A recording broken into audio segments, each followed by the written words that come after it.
Welcome to the program Transforming Lives One at a Time. I am your host, Deanne, and I'll be taking you through this program for today. The program is aired every Saturday at 5:30 in the p.m. And of course, you could link us up on our YouTube channel and our Facebook page, Transforming Lives One at a Time. Feel free to subscribe, drop us a line, share with family and friends if this program has been helpful to you. Our aim here is to catapult individuals into their fullest potential so you could become a part of the solution rather than the problem. Today we'll be chatting with a self-motivated, ambitious, and confident young man hailing from Bon Accord, Tobago. He's a former youth assemblyman and former youth parliamentarian. He has also been a volunteer youth debate facilitator for the past 3 years and is a part of the executive in the Canaan Bon Accord Village Council. Let me welcome my guest today, Mr. Ajay Alleyne. Good afternoon, Auntie, and good afternoon to your viewers as well. Thank you. It's so wonderful having you today. Let me first start by saying you wear so many hats. And you are also so very much involved in community work in your district. I saw you recently on social media doing some promotions. Tell us a little bit about that. Yes, I was. One of the proudest moments for me thus far is being a part of the team at Assembly Legislature, yes, the Education and Outreach Department. So what usually we would do is we would normally promote having young persons come into the house and learn about governance, be a part of that system. Right. And we had the primary plenary we hosted last year for the very first time. Wow. And I was very proud to see these young persons come into the house, yes, learn governance, share their perspective, and be so strong and so firm going forward. Wow, that is definitely very, very exciting. To be a part of that, because sometimes I remember I would look at these debates and I'm like, wow, these are really some great politicians in the making. And of course you would always be there on point, and you've always had that knack. You always had something to say and you need to get it out, and that is good. That is good. That is very, very good. You know, I know that you have been, or rather, we are well aware that the pursuit of purpose is a passion. It is a journey that many embark upon in the quest to a fulfilling and a meaningful life. It's about discovering what truly drives you, what you are truly passionate about, and of course aligning your life's work with that inner calling that you would have. Just tell us what drives you and fuels that passion for Ajay Alleyne. I think it's an interesting question. I mean, it forced me to reflect on my journey over the years, and I think it's a God-given ability. Because even from my primary school days, my nickname was Pandy. Always into governance, always has something to do with policy, with changing, and there were times where I made attempts to evade it. And it's like you don't have a choice, you know, when you can't run from your God-given purpose. So it's just a natural calling, and it just comes, it flows. Yeah. It's very, very easy. Yeah. Well, Mr. Alleyne, I know that you have always, and I say always, been very passionate as it relates to debates, public speaking, and of course other youth-related activities. What was the motivation behind all of this? I think from a very young age, I always had an eye for governance. I remember at about 6 or 7, my first election camping season with my mommy. So we were in those small cars with the megaphone on top driving through. And I was always a very inquisitive child, always want to know why, how. And it spurred on an interest in governance and debating. And then that also stemmed from a home where 7 p.m. news was mandatory, 6:30 news was mandatory, yes, at home. So we'd always want to know why these individuals on the news, why they make those statements. And that interest has triggered me into investigating a lot more into governance and beginning to realize that I have an option too. I mean, I can make a change. No matter how big or how small it is, I can have an impact. Okay. So it's just building on it and learning different ways of being able to have an impact. Okay. Well, I want us to talk about the importance of having proper, and I must stress, proper role models, especially male role models, that can have a positive impact on our boys and our young men, to give that kind of mentorship and guidance that is so needed? I think for me it's a very big issue, and it's very important, because I have a large number of mentors. Some knew, some don't know that they are mentors as well. But I grew up in a female-dominated home, and there are implications of it that we generally don't like to address. Growing up in homes where it's female-dominant, you find where most men who grew up in those spaces, we lack taking responsibility, we're a bit fearful, and it affects our leadership style. Fortunately for me, my mother saw the ability of having proper male mentors. So I interact with guys like Sheridan Peters, find guys like Michael Stewart being a part of the process, Richard Parisen, I mean a number of guys. So for me, it's simply seeing that somebody invested in me, so I can reinvest in other young men. But mentorship is absolutely critical, and you have to be accountable as well. Have to be guys who can be open, absolutely open with, who will tell you when you're wrong, when you're probably speaking too harsh or too loud. You know, and also that interaction is also necessary, to have that back and forth banter with your male mentors, play football with them, go fishing, have some rough experiences is critical in the development of a young man. And for me, I mean, I just want to thank all of my mentors, so many to name. Kelvin Charles as well has been very critical in my development, even in the political space, giving me critical advice when it was needed. Okay. All right.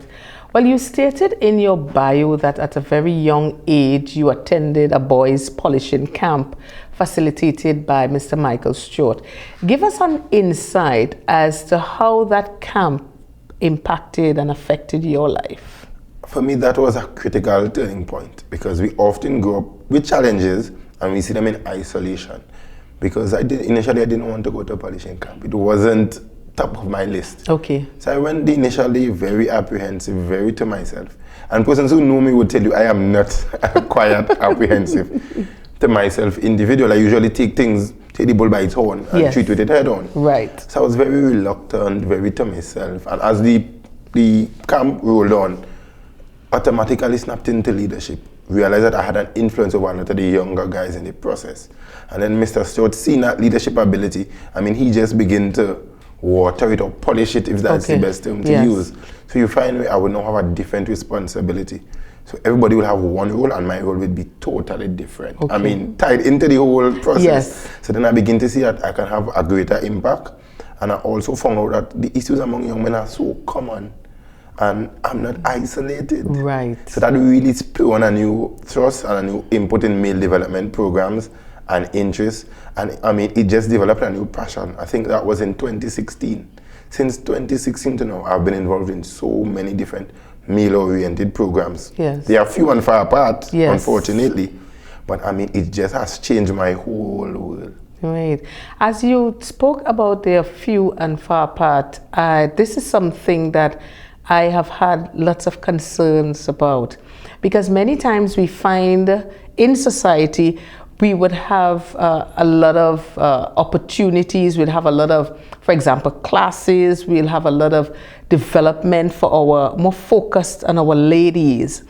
And for our young men, you're not seeing the amount of emphasis being placed.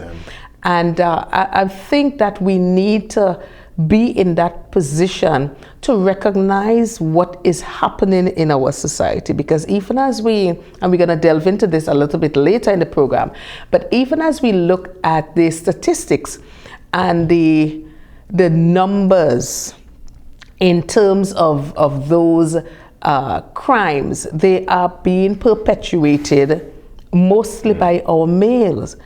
And if it is that we don't bring programs and strategies in place to be able to get our young boys, before they reach that age, we need to be able to get the information into our young boys. We need to be able to impact those lives before they reach that age. So what do you think we can do in terms of that? I mean, there are a number of programs, but I think we need to start simple and start by letting these young guys know that we need them. They are valuable to society. Yes. As simple thing as they've been loved. I mean, I have had the unfortunate opportunity of A secondary school classmate of mine is currently incarcerated outside of Trinidad and Tobago for a crime he committed in the region. Wow. And I've listened to the stories and the articles concerning him.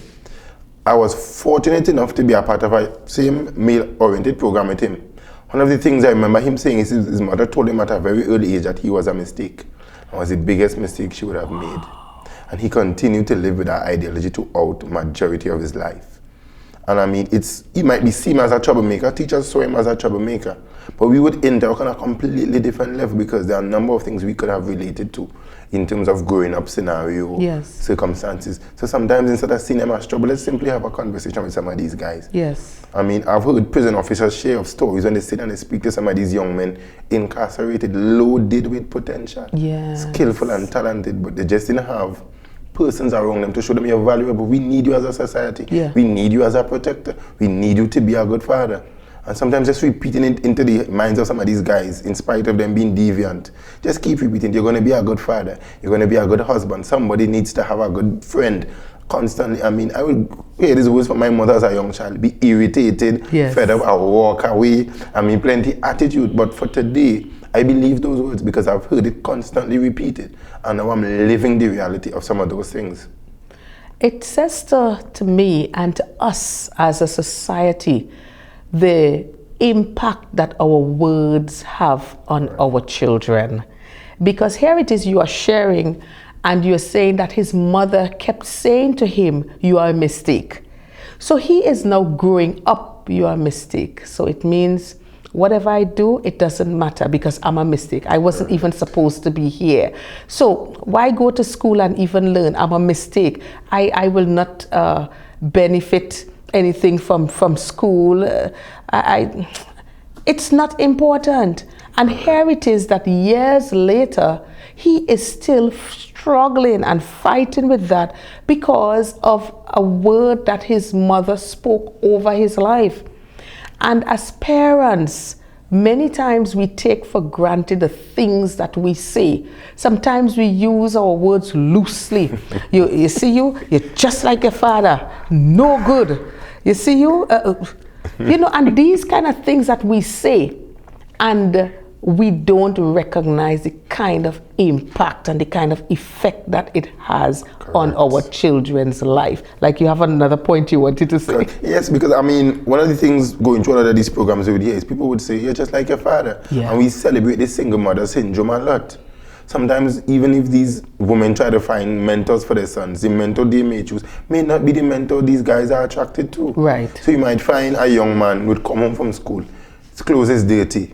When you check it, his car grease and car oil and the fingernail is dirty. Yes. And you now say, don't bring home the dirty clothes in my house or where you was. Not realizing that that's what his calling is. Right. I mean, I remember growing up as a child, we told your mouth too big and your mouth will get you in trouble. And for today, my mouth has taken me to the UK Parliament. My mouth has given me so many different opportunities. Right. So sometimes what we see as a problem, if we invest in it, if you water it properly, I mean, it might be the game changer. It might be what the world is waiting for. It might be what God sent that child, whether it be boy or girl, here to do. So sometimes don't identify some of these things as problems, but channel it in the right direction. Yes, and we have to do something different, Ajay, we have to do something different if we are to see the kind of turnaround that we need to see in our society. Because I was speaking to a gentleman, and you know him, the president of the Single Fathers Association, Mr. Rondell Fields. And we had a conversation. Well, it was a short conversation. But I would always, check his Facebook page because I believe he always has something very relevant to say. Something that can build our men. And we have to recognize that we have a crisis. We are in crisis with our men. Correct. I am not certain as to how persons see what is happening, or if it is that they're just choosing to throw a blind eye. But the kind of resources that we have, that we are not putting into the areas that we need to get the results we want, it is mind-boggling. I mean, it's interesting that you made mention of it. I remember when I graduated from the Empower TT program, I had the ability to address some of the persons in the space, and I'm saying, let's look at the economic impact of deviant behavior of men. Yes. The money that we decide we're not investing in them at the younger stage, we spent it on the other end. Yes. We spent it in the prison system, we spent it on prison transport. I had a colleague of mine that worked at the Ministry of Finance, and he's saying the reason for the increase in cost or taxes on alcohol is to offset the impact on the social service or the social safety net. Wow. And I'm now thinking, why not invest in the young guys at that early? I mean, we are not the easiest of persons to deal with. I mean, you need men to impact men in a critical way. Once you have too many females in the space, it changes the dynamic. Of course. And we need more older men to step up and be mentors. We need guys who have the experience. And we need women to allow the guys to be mentors as well. So if you send your young man out to a male program in a male space and he comes home dirty, I don't think schooling him might be the best option. Right. You could probably suggest, teach him how to clean the clothes, teach him how to maintain that. Yes. I think that might be one of the better options. But we need to be open and allow guys to be guys, allow guys to be rough, allow us to watch our football, to be involved, and don't see it as us being deviant. Of course.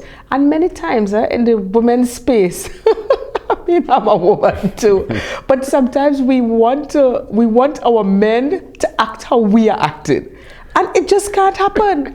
There's a saying, boys will be boys. Correct. So you're there and you just clean them up and everything, and you would find that they would go out, they meet a pile of dirt, and they just doing and building stuff, and half an hour after, but you're like, but boys will be boys. There are certain things that you have to allow boys to do, and sometimes us as women, we can't understand it, and we want to bring them into a mold that they were not supposed to be in.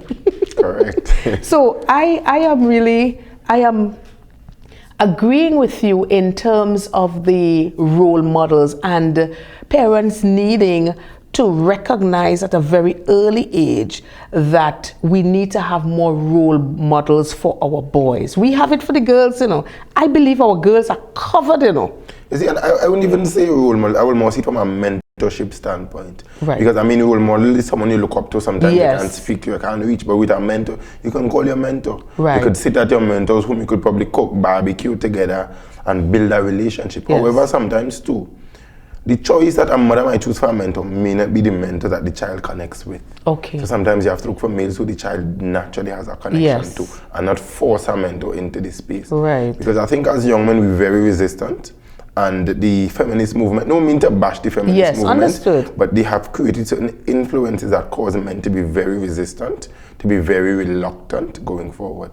So now we don't have to allow them to form natural bonds, but you would know how to tailor it. So even if you want to disconnect mentors that may not be in the right direction, you can also look for mentors in the next direction to know positive, and you push and you encourage that kind of relationship. Right, because I'm looking at sometimes it may not even be a total stranger. Sometimes it may be an uncle. Correct. It may be a coach. A coach, that's right, because you have different disciplines, the sporting disciplines that you can be able to involve these boys in. Correct. So that they can be able to learn more discipline. I remember for girls, I remember brownies and girl guides and that kind of thing. I spent 10 years in Boy Scouts. Boy Scouts, exactly, and the cadets, and so many others. And it teaches you a level of discipline. It teaches you how to deal with certain things. And I think a lot of these, especially the younger parents, are not opening their children to these kinds of, that we grew up on, and that did very, very well for us. And are still doing well in some cases. Yes. I mean, I remember a mentor of mine was telling me a couple of years ago, he was saying when you look at young men now, most young men that grew up single parent has a freeness of challenging authority. And I remember I was sharing an experience I had with a teacher with him, and he was saying, it's because they don't have that male presence. The chances of a young man opposing his mother is greater than him opposing his father. Wow. Or he will use a totally different technique. Yes. Because testosterone to testosterone is a totally different conversation. Totally. So it's a lot easier to challenge your mommy than to challenge your father. You need to plan Yes. how you're going to do it. You need to look for the mood, the timing. But with your mom, you would immediately resist. Yeah, definitely. And then you get a softer response usually. Of course. So if you resist a male, you know you're getting it rough and rugged. Yes. And if you resist him, she might say, no, well, and the soft niceties of it. Of course. So because of that, sometimes you need to have male in the space to have that presence. Of course. Well, we're going to take a short break and we'll be right back. Viewers, you are viewing Transforming Lives One at a Time. Stay with us.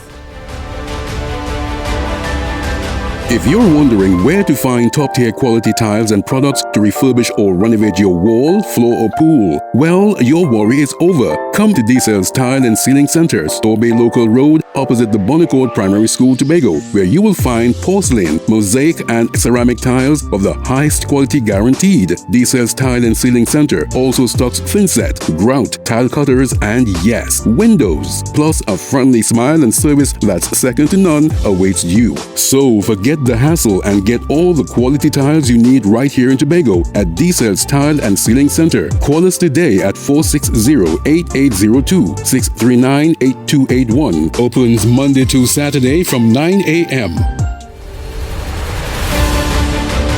Welcome back to the program Transforming Lives One at a Time. The topic for today, our youth in pursuit of purpose. My guest, Mr. Ajay Alleyne from Bonaccord.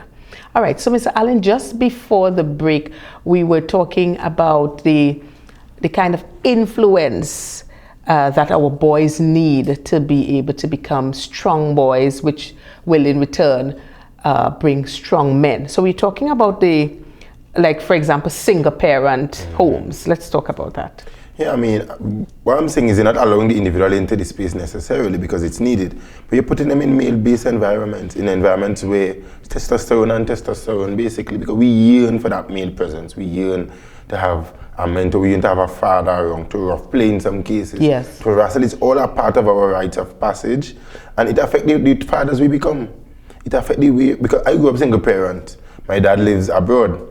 But I yearn for that male presence, and my uncles in the home I grew up in, you find they were not interested in a mentorship kind of vibes as well. Right. So it are days where we would go to the guy, Ramo, that's the who owned a pool in our area. So we would go up there to be around him. So we'd be feeding dogs, tying up goats. Yes. We would go to classes together. At times he would have us driving the vehicles in some cases, washing it down. And it's something that we need. And it's not just because women can't do it necessarily, but the process you all would take is more of a nature. Women are naturally designed to be nurturers. Correct. And guys are protectors. Sometimes even as a son growing up, you hear mother saying, don't play man for me in the house, or you're playing man. And there are ways to treat with that. Yes. How is he to become a man when he's not practicing? When you have young ladies playing with dolls and combing hair and like children, or babies, quote unquote, you don't tell them they're playing a woman. Right. But you would tell a young man he's playing man because he wants to make decisions in the house. Okay. He wants to be a part of the decision-making process. He wants to pay bills. He wants to be a part of how we decide what we eat for the day. Yes. So there are small ways we could inculcate him being a man. And we also have an issue where women tend to create the husband they would want in their sons. Oh, okay. So that could also be an influence as well going forward. Not the man that society needs or his wife would need, but it would be the husband that you never had in some cases. Right. Because what we have to understand is that in growing up our children, boys, girls, we are actually preparing them to be someone else's spouse. Correct. And if we really take that information with the kind of crucialness, yeah, please, that word. or create a word that it needs, and the kind of urgency, because we have our children growing up. We don't want 10, 15 years down the road, this one comes, okay, mommy, so I go in and marry this young lady, and then you know she doesn't come from a proper background. You know the kind of quality she has is not the kind of qualities you want your child to be exposed to, because you would have made a significant contribution to his life. You would have taught him everything. You have taught him to be the man. You have taught her to be a proper young lady, decent young lady, a mannerly young man. And you would not want that, after you put in all of that, for somebody to come. Listen. Listen. That is why some people are pit bulls, you know. Correct. You know, so I am thinking that we are not really seeing the seriousness of giving especially our young boys, the kind of attention that they need. We allow them, we say, okay, our girls, be home by 5 o'clock or be home by 6 o'clock. But the boys, they're out all hours, all 8 o'clock in the night. You have a 9-year-old out. How? No, you see, because they're creating a problem, and we've seen the results of those problems Of course. today, sadly. Because you now have men that don't understand responsibility, they don't understand accountability, no respect for time, Yes. no respect for young ladies as well, Yes. in some of the cases. So I think what we need to do is apply the same principle in different ways. So the same way you teach the young lady about keeping the house and maintaining, teach the guys to wash their clothes too. Yes. Teach them to be accountable as well, teach them to manage money just the same way. Of course. So I think we could use the same principles. Yes. And apply a different technique. Right. In spite of whether it's a single home, it doesn't matter. No, because there are homes where it might appear that both parents living together, but there's a disconnect. Yeah. And sometimes, I mean, I don't want to say it's bad because things happen, situations happen. Sometimes even as parents, we need to come to terms with scenarios that would have occurred and make a conscious decision not to allow them to reoccur as well, or not to transfer that level of trauma onto the children. Because there are a number of young ones who tell you their father never tell them they love them. Yeah. And that happens at some levels where you would think that these homes are well structured, these guys are performing academically, Yes. they look neat, they're always in shirt and tie, well put together. You think Yes. everything is well made. And when you begin to have conversations, you realize that there are deep-rooted issues Yes. covered by all of this fanciness. Wow. So when we look at, for example, you as a youth in pursuit of purpose, there are some things that can derail you, because if it is that you don't have the kind of support systems in place, if you don't have the persons, the parents that would give you that kind of right upbringing, and even as your mom saw it fit to send you to that boys polishing camp, what she was actually doing was investing in you so that you can continue to be in pursuit of your purpose. Correct. By giving you the necessary tools, equipping you so that you can have the best life possible. And I think this is where, as parents and even as society, some of the institutions that we have that's supposed to be looking out for our men or looking out for our boys, and you're just not seeing the kind of impact you want, it says to me that whatever we are doing, we have got to do better. We have got to step up the game so that we can give our young boys and our young men the best possible fighting chance. And it's not like I'm zeroing in more on men, but I'm talking with you and you are in pursuit of purpose, and as we talk, the conversation is going out that we are indeed in a crisis. That's correct. We are in a crisis, and whether we want to believe it or not, whether we want to pretend as if it's not happening, because sometimes we don't want to address the white elephant in the room. We just don't, because it's too much. It's too much effort. It's too uncomfortable talking about. So let's just leave it. Let's just build, let's just allow our young men to do whatever they want. And then years later, we have them in the prison system. I mean, I had a situation last year, and it's interesting that you say in pursuit of purpose, because sometimes I believe this is part of my calling to begin to share, because I will often say sometimes your situation isn't for you, but it's for the other persons who may encounter something similar. So preparing for primary plenary as well, there was this young man, Nathando George, from Palatufi. I mean, from them I saw myself. Small, short, big belly, blue shirt and brown pants and so on. So I was immediately attracted to him. Right. And while going through the process, he was facing some challenges, and as a team, we fought on this young man's behalf. We pleaded, we started late because of him, and we were really fighting for him. And I remember speaking to his grandmother the day of the debate. I'm not a emotional person. I don't cry down the place. Right. And I mean, I was brought to tears when she shared the experience she had with him, because like I was reliving my own experiences to this young man. Yes. And I mean, at the end of the process, she remembered telling me, she said, that is your calling. She said she had a dream a couple of days before, and the Lord was speaking to her certain things concerning my life and concerning the level of influence. And it's something that it stuck with me continually. Yes. Because it's so common in some of these cases, and you wouldn't see it. And this is a well done guys, well spoken, academically outstanding, has the influence. You could see attracts a lot of young ladies around him, commands a presence almost all of the things I had as a child. Right. And I mean, I fought for him not knowing what the situation was. Yes. And it's after understanding that his similar challenges, father migrated due to academic reasons, lack of presence, being bullied at school in some cases, just for being outspoken. Clear young man, know what he's about. And I mean, I was driven to continually, I mean, speak and share even a little more than I usually have. Because generally, I don't share my experiences. I want persons to judge me based on who you meet or based on the impact that you have. Yes. Yeah, well, that is very, very critical that you're talking about, because when you're looking at pursuing your purpose, many times we have persons just living. You're just living, you're just existing, because you're not finding out exactly what am I here for? What is Ajay here for? And as you talk about how you were able to speak into the life of this young man, who knows, you may have been the one to transform his life, and then you have a ripple effect.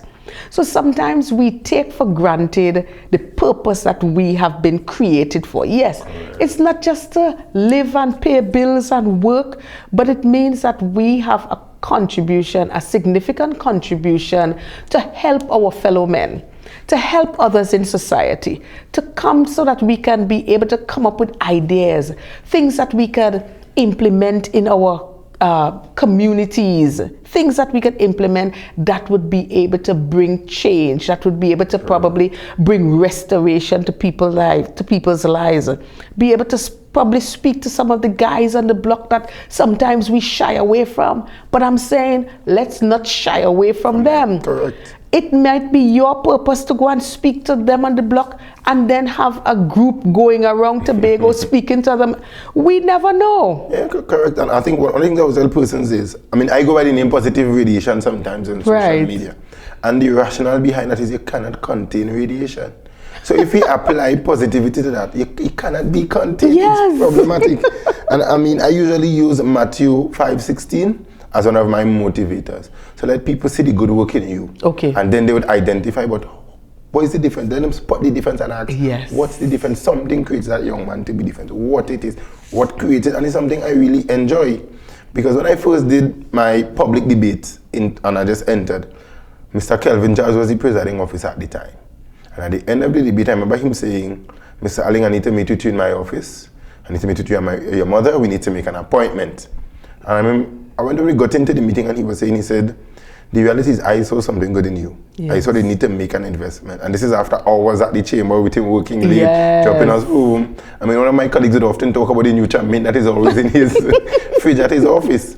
And I'm saying, if he saw the ability to invest in me and to make that effort, why can't I do it for someone else? Yes, of course. And if he start as small as speaking to one person in the community, having a conversation with one young man, allowing one sleepover possibly. Right. I mean, our Sunday lunch did so much for us long ago. Yeah. We know when we visited persons after church for lunch, sometimes you spend the evening and kick off your shoes and go back home with church closed for the whole day. But these conversations where we need to start, and you don't need to start big. Yeah. Sometimes it could be a small conversation, could be a lunch or breakfast, could be sending, who knows, a cake or a pie for someone, could create an impact. So I think that's where we need to begin to start small, and then it will gradually grow. One person at a time. Correct. One family at a time. Correct. One organization at a time. One village at a time. Just one at a time. Correct. The power of one.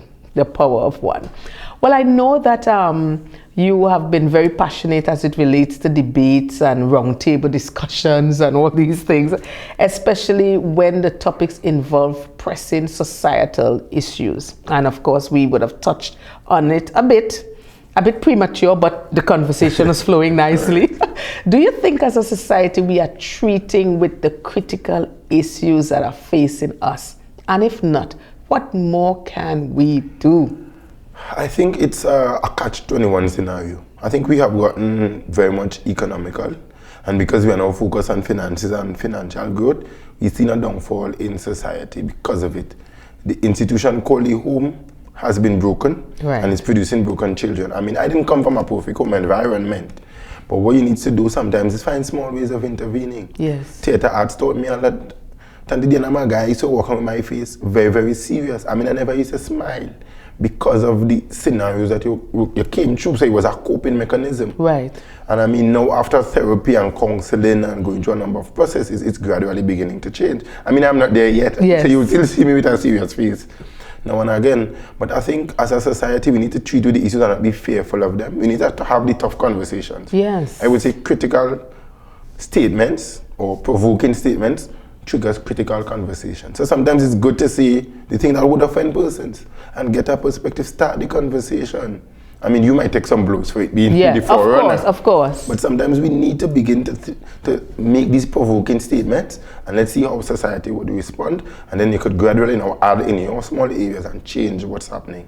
Yeah, but it says, as you spoke about that, say, have the conversation, the tough conversation. Because if it is, we have been doing something over and over. I mean, I always say this, my viewers probably saying, oh my gosh, yes, I know what she's going to say.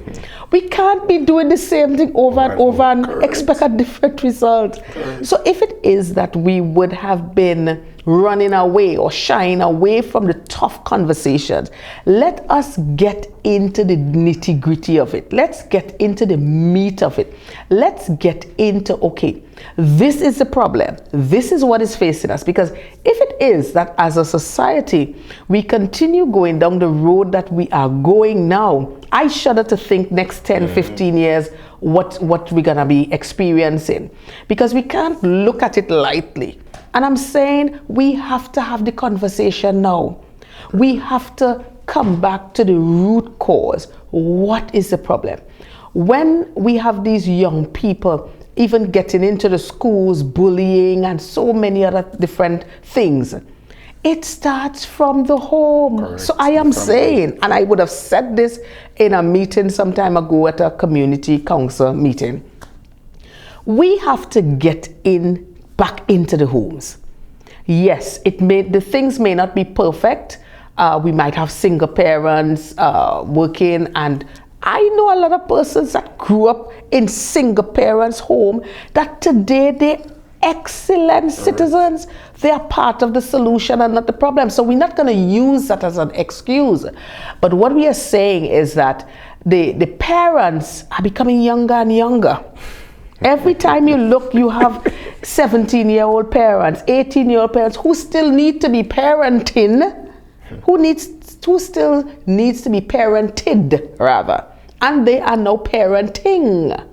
So you find you have not developed yet fully as a young man or as a young woman. And now you have the responsibility for someone else's life. Yeah.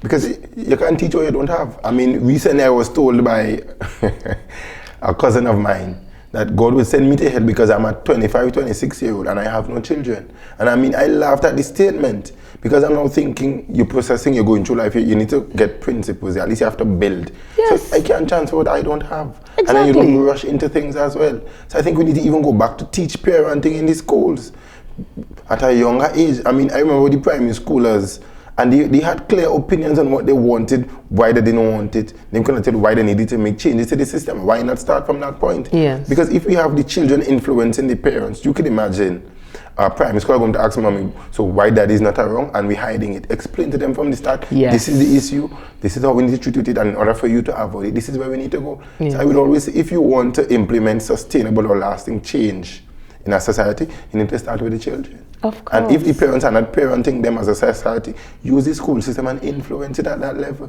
So break down the information to where they could understand and teach them. They would go home and teach their parents. And I mean, you might be surprised at some of the changes that would come. Yes. I have said it before, and I said unapologetically.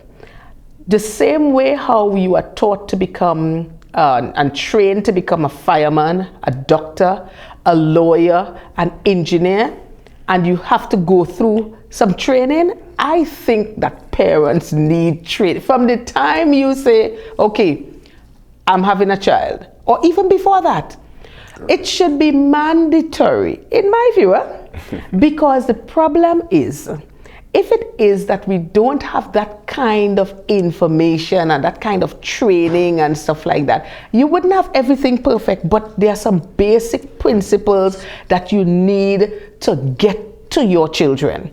And I believe that, I mean, somebody else agreed with me. I don't know if you'll agree with me, but I see the need for it.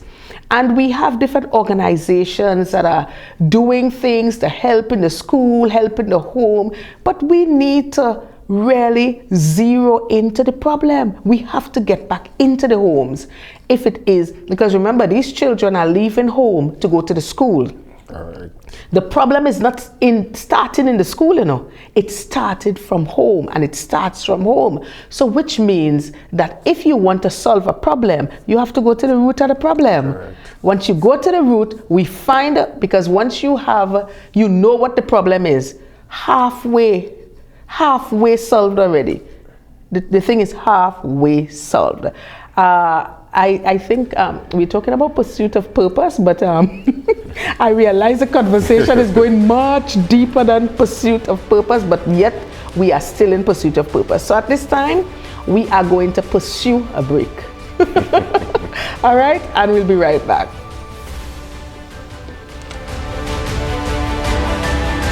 If you're wondering where to find top-tier quality tiles and products to refurbish or renovate your wall, floor or pool, well, your worry is over. Come to DCell's Tile and Ceiling Center, Storbay Local Road, opposite the Bonnecourt Primary School, Tobago, where you will find porcelain, mosaic and ceramic tiles of the highest quality guaranteed. DCell's Tile and Ceiling Center also stocks thinset, grout, tile cutters and yes, windows. Plus a friendly smile and service that's second to none awaits you. So forget the hassle and get all the quality tiles you need right here in Tobago at DCell's Tile and Ceiling Center. Call us today at 460-8802, 639-8281. Opens Monday to Saturday from 9 a.m.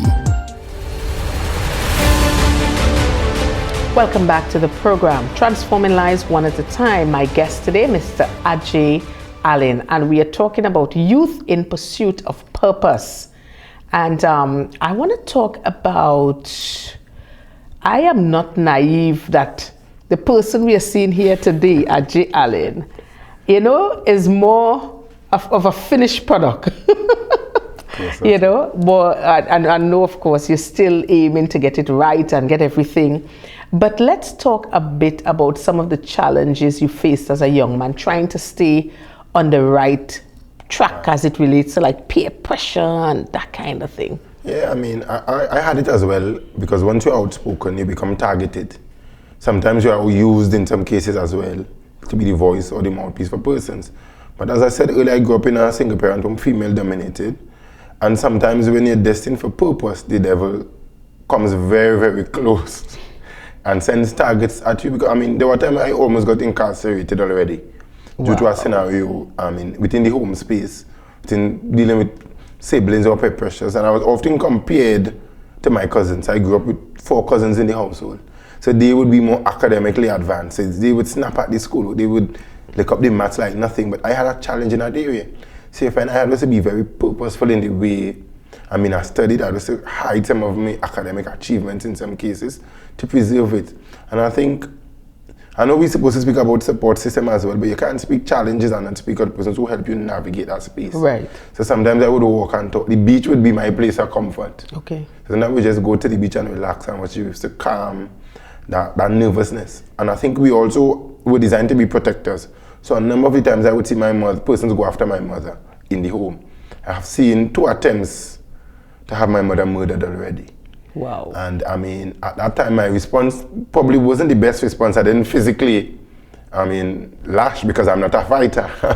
I'm more proficient with my words. I use them skillfully on that occasion. Yes. But sometimes as young men, we have to learn to not allow anger to take charge of us. We need to find coping mechanisms to calm it. But I was often told police would arrest you. There wouldn't be nothing good in the household. Wow. I mean, I got up and saw clothes being burnt. I got up and missed some of my academic stuff, see books disappearing in the environment. I would stay up to study for academic purposes, and then you would have cricket to the loudest. Wow. Sci-fi movies will be playing while I'm sitting down trying to get in some SBAs completed. Yes. And I mean, it was very distracting in the environment. But thanks to the support of God as usual, and then having a mother who would sleep and not know the homework is, but she would sleep right next to me. Yes. So you know you had that level of support. Wow. I mean, anything I needed, she would always be there. She would always ask a question. If she can't come, she would send my grandmother. Yes. Who became another solid rock. I mean, my granny became my life because when things got tough, they would intervene. And then when they think you wanted to retaliate, they would pull you out of the scenario. Wow. Sometimes they would physically drag you out of the scenario. Yes. As well. So I think in spite of it, you will always have challenges, but the challenges aren't for you. It's to build you, make you stronger, and to help avoid it reoccurring to someone else as Definitely. Well, let's talk about young persons taking responsibility for their choices, their actions, and ultimately their lives. Just speak to that. Yeah, it's critical. From a young age, I knew what I wanted from a very, very young age. You always set goals from early. For me, it came natural, but I know for some persons it's a challenge. So what I would usually say to persons is look at what you enjoy doing. Consider what you would do when it's stressful, and in spite of it being stressful, you still find yourself in this space. You still find yourself enjoying the process, and at the end, you will enjoy it. So that's one of the ways I would identify purpose, but taking responsibility is also critical. Because at a certain age, you can't blame anybody for your behavior and for your actions. Precisely. Legally, spiritually as well. So you always need to earn. And when you take personal responsibility for your actions, you are well respected. And persons will always see that it's easier to interact. Always be open to constructive criticism. Yes. Even destructive criticism as well. Sometimes it's good to take an assessment of yourself. Yes. From time to time, I would sit back and assess what persons say about me.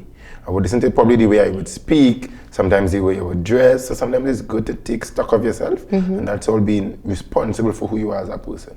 Yes, and as you spoke about that, my mind just went back to an interview I had just recently, and we were talking about reflection, and the speaker was saying that experience is not really the greatest teacher. Reflection is. Correct. Because reflection allows you to go back into the classroom and see exactly, okay, what did I do? And where am I going now? Correct. What do I need to change? Correct. What do I need to omit? Correct. So that's very interesting that you said that. And I mean, oftentimes I would be told you're critical of yourself, which is something you need to be mindful of as well. But for me, that's how I grow. I learn by listening back to my interviews. Okay. Listening reviews from programs I would have been a part of. Sometimes hearing the perspectives from persons who sat in sessions that I may presided over. Yes. And then they would now go back and reassess what they did, say, okay, I can make this change here. Right. In some cases, they might say, I'm not going to change because this individual was a troublesome person. Right. Or they were just meant in mischief. Yes. So it's good to always reassess. It's good to have postmortems, of course, quote unquote, and to take those measures. Definitely. Well, let's delve into the importance of staying on course and remaining focused. Tell us about that, remaining focused. I think humility is the number one thing for me in that process. Always remain humble. Always be mindful that your gift is not your own, it's a gift given to you from the Lord. And you need to be a steward of your gift. And I think also in staying focused, you need to have the right persons on your ship. People come into your life for a reason and a season. Yes. And sometimes you need to know when to drop them. You need to know when to pick them up. Sometimes you need to change. And they may not always be religious persons. They may not always be pastors or persons with the correct, religious base. But sometimes they come for a reason and you need to be mindful of that. Don't get swell-headed, don't go above yourself. It's good to celebrate your wins. Yes. It's good to enjoy it, but always be mindful that in order to stay the course, you need good people. You need persons who, you don't want the yes men around you. Right. You want people who would rough you up in some cases. You need persons who would make you rethink. I mean, when I was looking for a girlfriend, soon to be fiancé, soon to be wife as well. Oh, wow. I mean, one of the things I'd asked the Lord for was a young woman who would pull me back and not just be an aggressor, but someone who would make certain calm, quieting statements that would have me reflecting. That would have me wondering, is this the best decision? Okay. Is this the right time to make decision? What have I not considered that is critical? Right. And I mean, he answered all of my prayers. That's why I'm making the decision I would. But always have people around you to stay the course, because you can't stay the course alone. Yes. We didn't come to life alone. Adam was alone and God find that it wasn't fitting. Yes. Because he couldn't have stayed the course by himself. I mean, even though we know what happened. Yes. But it's critical to have persons in your space to help you stay that course because you cannot make it by yourself. Of course. And many times we think, or should I say, we operate as if we are an island, like we don't need anybody else. But the reality is that we all need someone else. You always need a shoulder, you always need a listening ear, you always need someone who might be able to give you an encouraging word. Correct. Because it's not all the time you will be up, Sometimes we look at some persons and we just work under the assumption that, everything is always perfect with her. Correct. She's always smiling. I never see him angry. Correct. Everything is always going well, but he's going through a rough time. She is going through a challenging time. Correct. I mean, I remember my mom would always say, as young children going to say, I don't care, I don't business, or nobody can tell me nothing. Yes. And I think I remember at one point in time she was saying somebody have to care. Because if somebody didn't care about you, that's right, in the literal, physical, and the mental sense, you would not have been able to make it. Correct. So even sometimes using statements like, I don't care, is not the best thing to do. Exactly. It's counterproductive, it turns away people, it turns away support. So sometimes we need to be mindful of the words that come out of our mouth and how we phrase and how we say things. And it was a journey for me. I mean, I was a very free-spirited person. When it comes to my tongue, I would say exactly how I feel, exactly how and not be cognizant or mindful that there are individuals who it may be offensive to, that your format may not have been worked. And I mean, it still ties into staying in your course, living in purpose, because you would change people. Yeah. And sometimes for all odd reasons, sometimes persons you value may not value you anymore. Of course, of course. You always have to be prepared for adjustment, always be willing for change to grow. Well, change is the only thing that is constant, and sometimes we don't want change, but change is a necessary part of life. Everything changes at some point or the other. So we have to be mindful about that, and we just have to do what we have to do, see how best we can be able to help somebody. As the songwriter said, if I can help someone as I walk along, then my living shall not be in vain. And if we are to really internalize that song and to take it to heart, we will see better communities, we'll see better results, we'll see better lives, persons just being able to appreciate more. I always say we need to learn to empathize more. We need to be able to sympathize more. We need to be able to look out for others more. It's not just in my circle, me, myself, and I. But sometimes you go, you check the neighbor. So long I haven't seen you. How is Harry today? How is Sherry today? Correct. Just a little word. And it's interesting that you use the word empathy because men or young men are not known to be that empathetic. Yes. One of the worst things, I mean, a young man could do in some cases is go and be open to one of his colleagues. And usually it comes around in the block talk and is usually used against him when he's down and out. Yes. And I think as men, we all need to be a little more mindful as to how we treat one another. We need to be a little more caring. Because we know with females, you could call a girlfriend and your girlfriend ain't going and set you up. Yes. I mean, she have your back. So I think as men as well, young men in particular, we need to be a little more supportive of one another. Yes. We need to be a little more open to listening. I mean, I know there is this trend now. Probably persons who are looking at this program later on might understand. But we listen and we do not judge trend. Right. I think it's something we need to apply. And I mean, I just see things other. Some person might see it one direction, I might swing it. And I think that's one of the things that we need to do a little bit more listen and not judge. Yes. And we need to, it is said that men normally give men a lot of talks. We have to understand too that it's not all men can take talks, Sometimes they like to give it, but it's not all men can take talks and they think about that and so as you said, we have to be very mindful. Well, we're beginning to wrap up the program. I want you to just speak to someone today. Someone, a young man, a young boy, a young man who probably he was in pursuit of purpose before and something happened that threw him off his game. I want you to speak to that person today and just encourage them to get back in pursuit of purpose, in pursuit of their goal, have their vision board back on track and that kind of thing. You could speak into the camera. Okay, well, first at the beginning, you can't run from your God-given purpose. So it makes no sense Jonah attempted to run and back up right where God had him. So instead of fighting the process, embrace it. And in every situation is always something you could learn and you could grow from. So instead of seeing the problem, look for the lesson. Yes, definitely, definitely.